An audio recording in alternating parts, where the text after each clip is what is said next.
อยู่อำเภอสัตหีบจังหวัดชลบุรีตำบลนาจอมเทียนบ้านบ้านบ้าบ้าน นเขาชิจันทน์เขาสีจันทร์โดยชื่อนางชื่อรจนาชายชำนาญสาวรจนาโดยสัญชาติไทยแท้ๆลำบากพอสมควรเนาะมาอยู่เป็นคนคอเข่ากินอยู่แล้วเนาะคือบุไปอยู่ไทยชาวรจนาบ่อยู่และอยู่น้ำพัวนี่ล่ะมาอยู่น้ำผัวโดยบ่ถือกันกับทั้งแม่พุ่นละทั้งแม่ทั้งน้องพุ่นละรัดขาดกันแล้วบ่บัดนี้โดยอ่า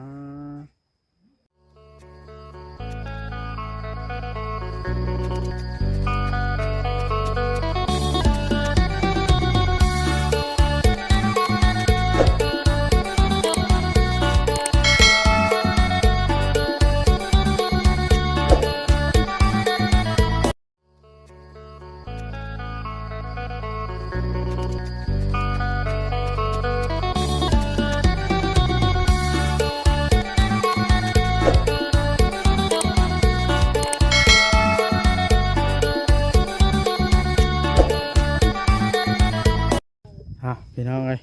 แดดเที่ยงสาวรจนาก็อยู่กับผัวกับลูกตอนนี้โตฮอนหลายเฮือนชานของเพิ่นนี่นะพี่น้องเอ้ยอันเด้เขาก็ได้ปิดสะพานบุญตั้งแต่ปีกวางยานี้เนาะปีนี้เขาก็มาเบิ่งหลังจากที่ผัวตบผัวตีหนีไปขอเพิ่งความช่วยเหลืออยู่ซิโนตอนนั้นเนาะแต่ว่า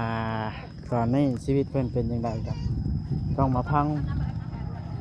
พร้อมกันพี่น้องว่าเพิ่นเฮ็ดยังไงอยู่เป็นแนวใดใช้ชีวิตกันจังใดหลังจากนั้นเนาะผัวเพิ่นว่าไปไทยตอนนั้นแต่ว่า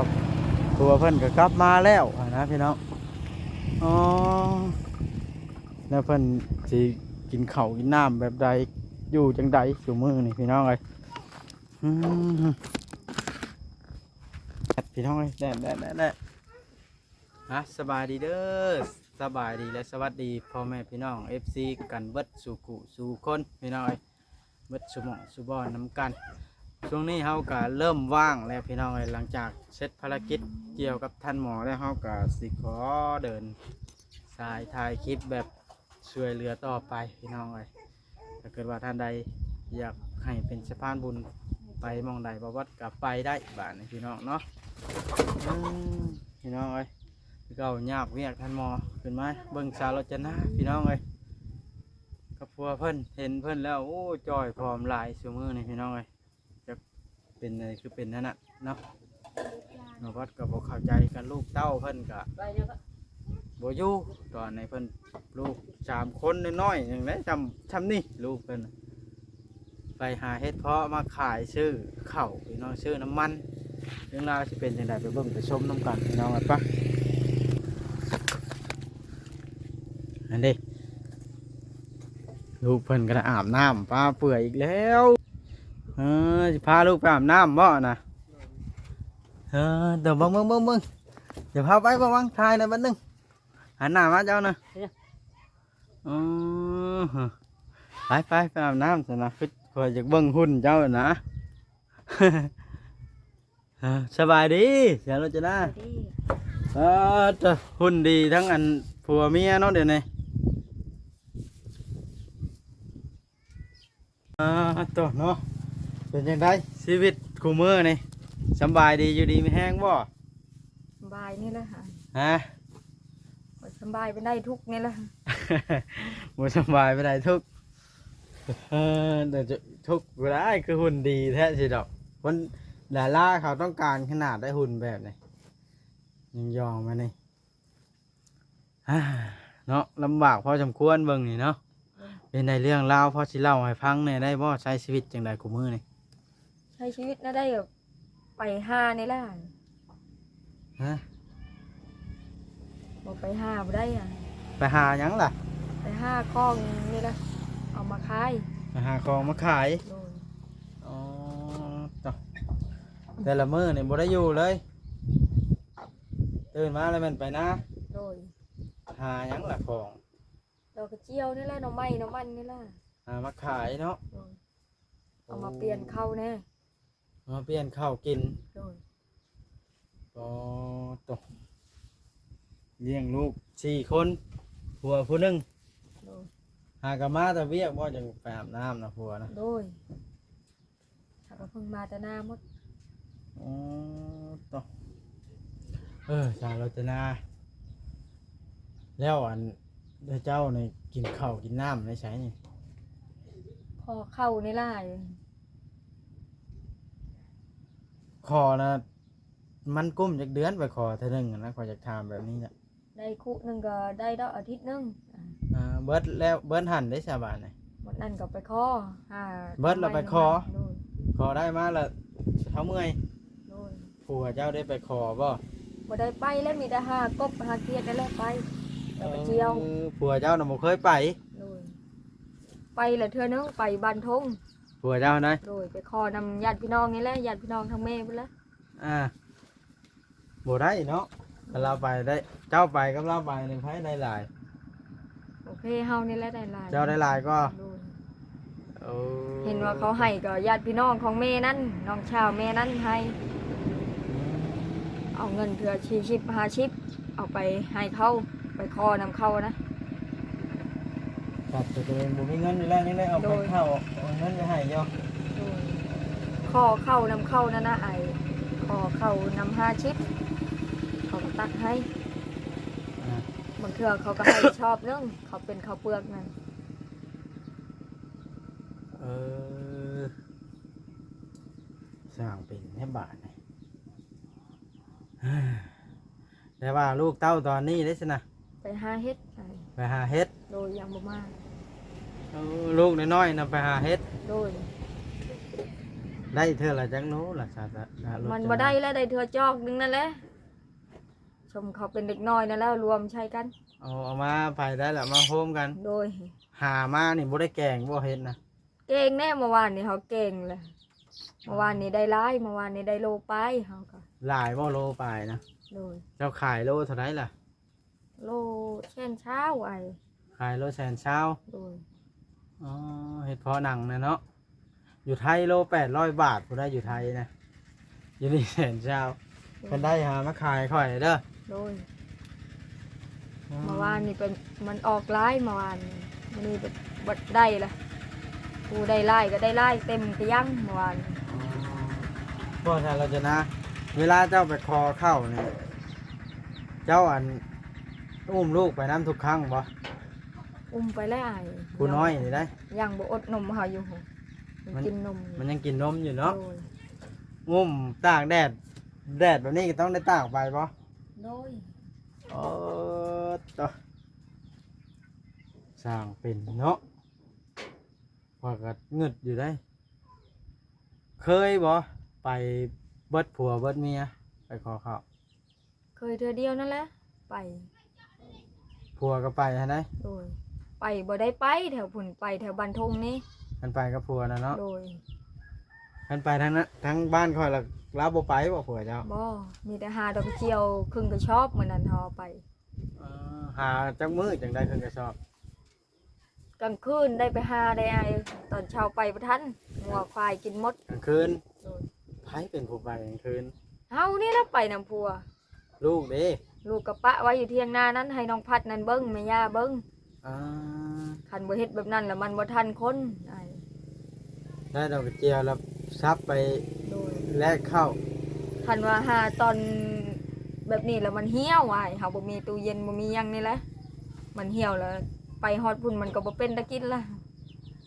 ไปหากลางคืนบ่ใครได้มันบ่ถึกเด็ด อืมลำบากพอสมควรเนาะข้าวน้ำช่ำปลากะเกียมสิลงหน้าปีนี้น่ะมีแล้วบ่ซะ บ่ได้มีล่ะ บ่มีเลย โดย ได้วางสิเอาข้าวใช้จะกินดำให้ดำนา มีแต่หารับจ้างเขา เอาเขาแน่เอาเงินชิบชาวพันแน่ รับจ้าง แล้วหน้าตัวเองเด้บ่เฮ็ดบ่จังว่าไปรับจ้าง เฮ็ดละอายเอ้ย ห่านแบ่งเวลาเฮ็ดของตัวเองแน่ โดย ไปรับจ้างแน่เออ รับจ้างก็ตามเขาให้นั่นแหละไอ้อยากลูกน้อยแบบนี้ หมูจ้างวันเชนห้าก็ลดลงเพื่อในวันเชนเช้าเฮาก็อยากลูกให้เลยขึ้นก่อน ก็พอจะพากันผอมเนาะขออนุญาตถามส่วนตัวนะชาวรจนะเป็นได้สารน้ำหนักเจ้าจากโลเดี๋ยวนี้คือจอย ยักแล้วเฮาบ่ได้ชั่งเฮาบ่มีบ่อนชั่ง หัวละติดเบิ้ง โดย ให้เด็ผัวก็ได้อาบน้ำเรียบร้อยอ่าฮะสร้างเป็นเนาะนี่แหละชีวิตที่ลำบากเนาะ แนวแผนการพัวเจ้านี่สิไปทำงานอีกกี่บ่ใช่ ไปละอ้ายแล้วเขาแล้วหน้ามื้อละ เกี่ยวข้าวแล้วพุ โดย อ๋อ ขนาดเราไปมื้อนั้นก็จนอยากตายนี่เฮากินเฮ็ดชอกนั่นแหละ เลยน้อง จ ว่าน บ่มี นี่ หยังกินเฮาก็ได้ เจ้ายังสิได้ขอเข้าวมาเลี้ยงครอบครัวนี่หลายเติบนี่เทิงเติบนี่เนาะ โดย อืมเห็นได้ก็บอกขอกินน้ำแม่ย่านี่ แม่ย่าก็ปั้นให้อยู่อ้าย เพิ่ เรา น ก็ ก็ ยังนี่แหละเราก็หลายคนนี่ เพิ่นก็ค้านเลี้ยงเนาะยังคนน้อยนอนบ่น่ะอ๋อ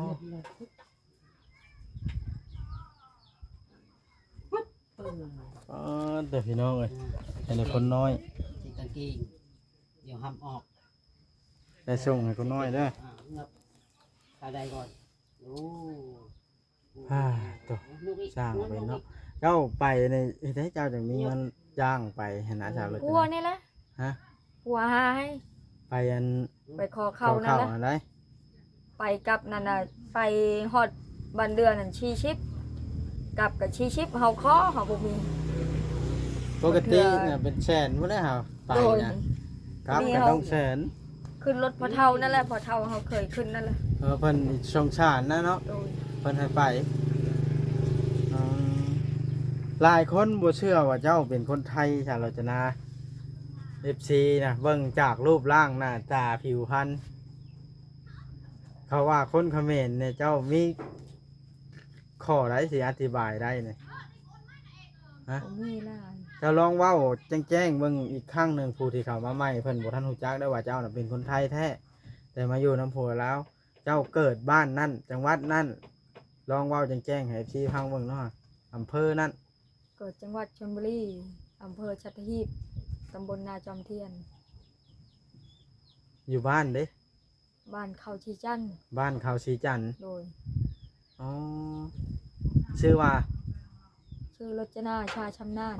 รจนาชาชำนาญ โดย เป็นคนไทยสัญชาติไทยแท้นี่แหละพี่น้องเลยหลายคนเนี่ยบ่เชื่อเพราะว่าจากรูปร่างหน้าตาผิวพรรณนี่แหละพี่น้องคนไทยมาอยู่ลาวเฮาแต่ว่าทุกข์ยากพอเข้าเลี้ยงลูกเลี้ยงครัวเลี้ยงชีวิตเลี้ยงครอบครัวอืม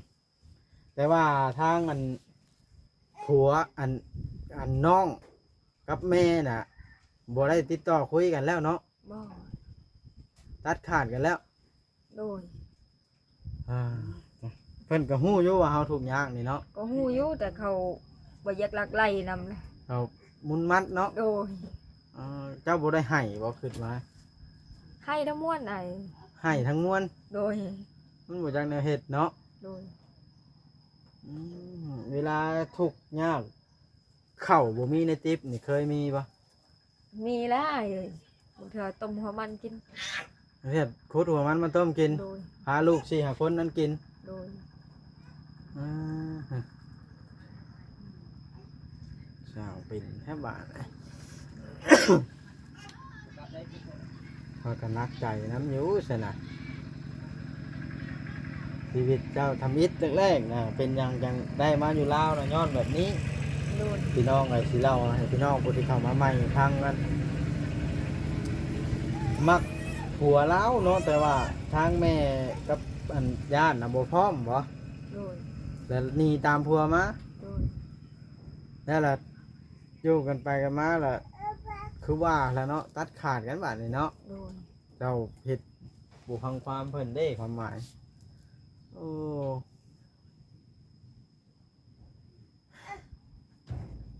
คอยกันนักใจน้ำเจ้าอยู่สาวรจนานักใจบ่อนที่ว่าบ่มีข้าวตุนกินเตรียมสิลงนาก็นักวันนี้ โดย แล้วอาหารการกินได้คุมื้อนี่ได้กินอาหารอยู่บ่ บ่ได้กินละกินแต่กบเครียดนี่แหละ อาหารรักแล้วมันเครียด โดย เอ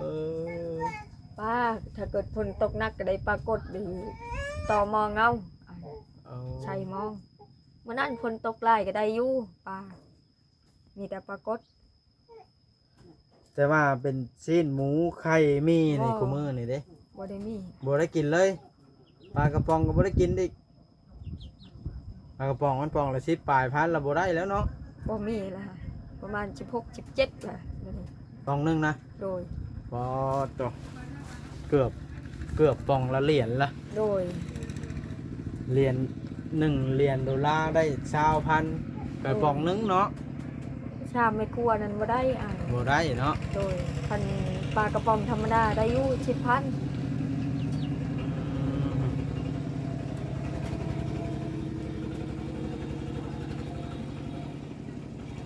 กินแบบเฮาบ่มีนั่นแหละกินหน่อไม้หน่อมันพุ่นละ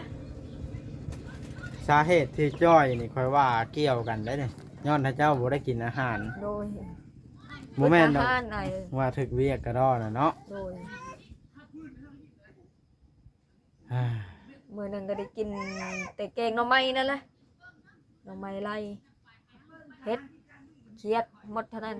ปลาฮู้ เพื่อสิได้กินอาหารเนี่ยบ่ง่ายๆเนาะ โดย อืมแต่ว่าเรื่องผัวตีผัวต้อยกูมือนี่ย่าแล้วเนาะ บ่ได้มีถ้าเบิ่งคนในหมู่บ้าน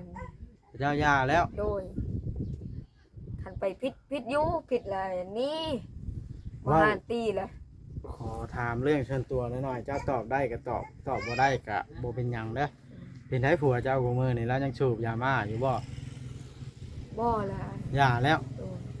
อืม ถ้าสูบยากินเหล้าแล้วกินอยู่ กินเหล้าแล้วกินเนาะ โดย เราเงินมาได้ใช้ซื้อเหล้า กินก็ เงินนำชิบชาวพันได้กินบ่หลาย อืม ขวดหนึงก็บ่หมดช้ำ กินคู่มือบ่เหล้า บ่ได้คู่มือเลยเฮิงๆกินเท่านึงไอ้เหล้าขวดน้อยๆนั่น เพิ่งๆกินเท่านึง โดยบ่ได้กินคู่มือจักสิได้เลี้ยงลูกแน่จักสิได้หาเงินแน่ อืมมาอยู่ลาวทุกแบบนี้นี่เจ้าบุคิดจะข้ามไปอยู่ประเทศบ้านเกิดตัวเองบ่สารจนะ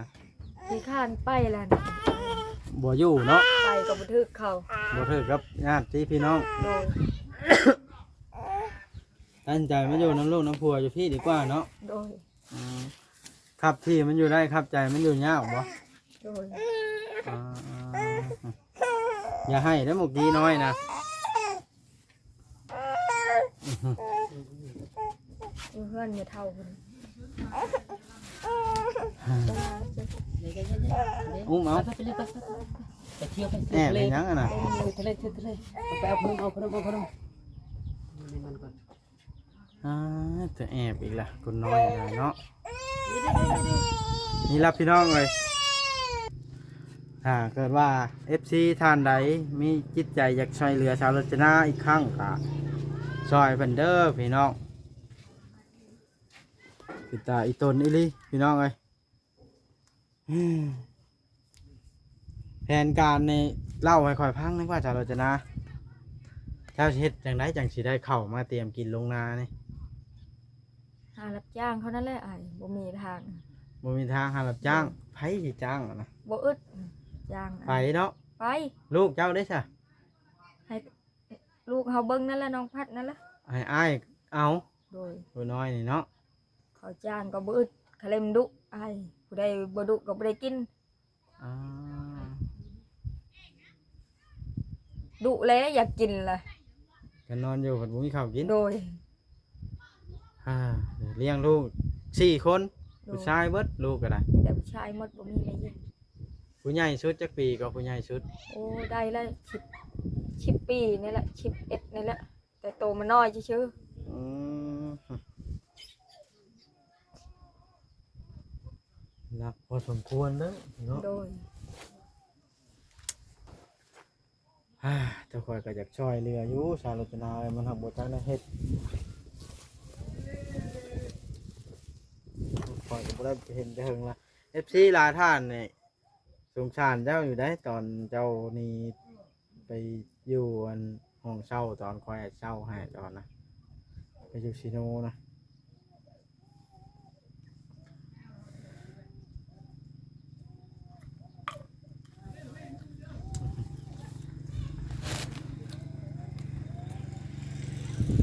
คือว่าเจ้านี่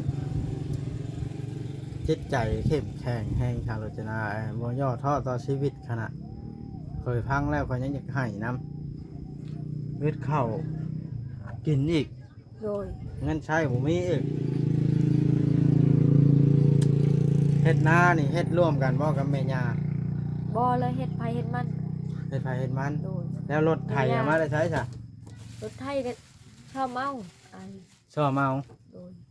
อืมสร้างเป็นแทบบาท ให้ย่าไปได้แล้วน้ำมัน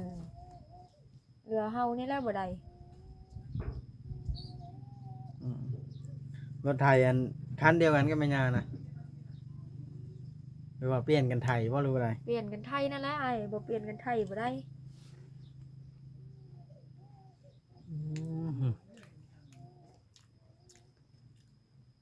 ถูกยากเนาะท่าน ของ นะ ลุงแน่ของแม่ย่าแน่เฮาแน่ก็เปลี่ยนกันไทยแล้วหมูดำแล้วก็เหลือแต่เฮานี่ล่ะผู้บ่มีรถนี่ล่ะ แล้วอันเกี่ยวข้าวแล้วนี่สิไปไทยบ่เจ้า จักแล้วเฮาก็บ่ฮู้จักคือกัน บ่ฮู้เลย โดย บ่ทันมีแผนนั้น โดย ปล่อยให้ไปตามเวรตามกรรมซะเนาะ โดย อืมปีหนึงได้จักสอบข้าวถ้าเจ้าเห็นนา คันใช้ปุ๋ยก็ได้หลายอ้ายประมาณชาวปลายนี่แหละ หลายว่าชาวปลายนะ ได้หลายละประมาณชาวปลายที่ชอบนี่ล่ะชาวช่องชาวชามนี่ล่ะ อืม ปีกายนี่เป็นเอาใช้นี่เข้าช่างแน่หาก็ชอบชี้เรื่องนั่น อืม ว่ารับปุ๋ยเขาแน่ ถ้าบ่ใช่ปุ๋ยนี่บ่ได้จักดีบ่เขา บ่ได้แล้วประมาณ10ปลายนี่แหละ ต้องในเซ็นปุ๋ยเขาพร้อม โดย แบบว่าสิ้นปีละขายข้าวใช้ โดย ในชาชอบสมมุติขายข้าวเพื่อสิเพราะอันนั้นชอบหนึงปุ๋ยชอบหนึงมันก็นั่นแหละ โดยอ้าย 1,000 กว่าบาทแล้วเนาะ โดยอ้ายอุลินั่นไปอยู่นาเฮาเป็นนาโคกนาเฮานั่น เบา นา ลี แม่ย่าเป็นนาห้องนาบึ้ง เบาลีเคยเห็นอยู่เนาะ โดย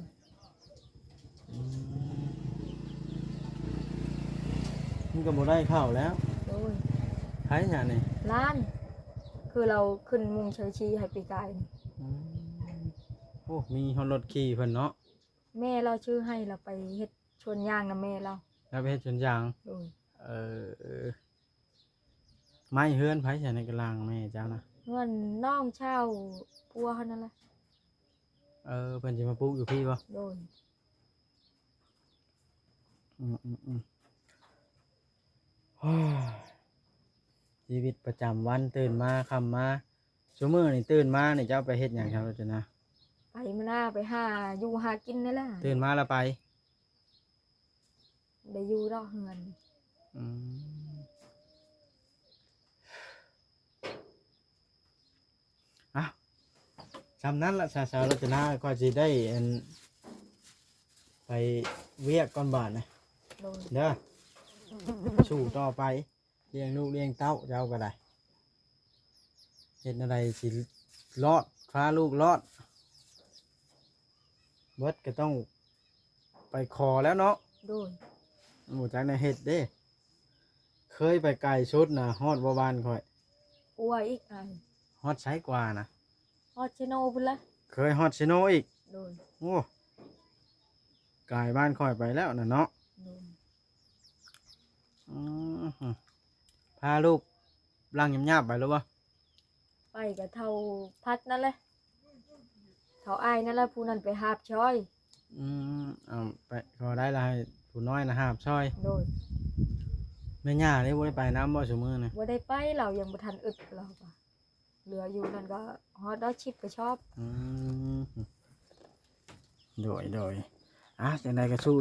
เสื้อมีผู้ใจบุญจักช่อยคอยสิมาใหม่เด้อ โดน